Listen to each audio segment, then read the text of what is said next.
Good morning, everyone. How are you today? I hope you are fine and still keep being healthy. Okay, so today we are going to have a story and we are going to read it together. The story is about Oliver's vegetable. I hope you can enjoy the story and maybe you can ask your mommy and daddy to read it for you. Are you ready for the story? Let's go! Oliver's Vegetables by Vivian French, illustrated by Alison Bartlett. Finish up, Oliver, said his mom, or we will miss the bus. Can we walk to Grandpa's house? Asked Oliver. No, said his mother. It's too far. Hurry up. The best thing about Grandpa's house was the wonderful garden. I grow all my own vegetables, Grandpa said proudly.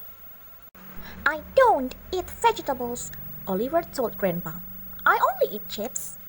If you want chips, said Grandpa, you must find the potatoes. If you find something else, you eat that and no complaints. Is it a bargain?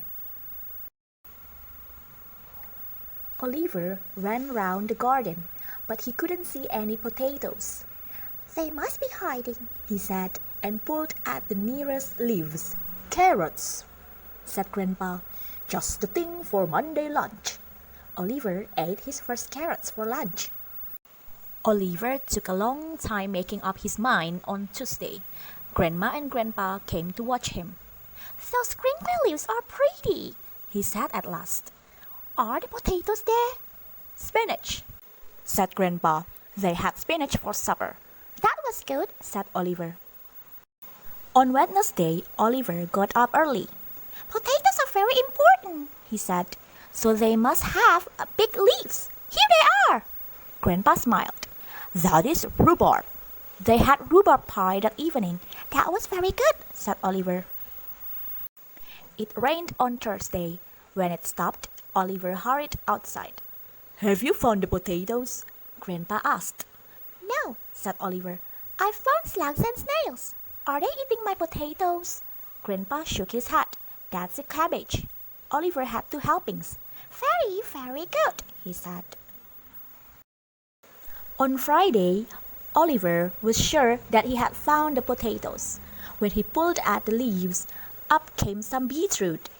That night, Oliver ate all of his beetroot salad. Very good, he said. On Saturday, Oliver played football. The ball landed in a tangle of sticks and leaves.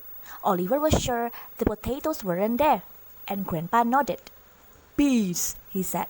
Oliver had 3 helpings of pea soup that evening. Was that good? Asked Grandpa.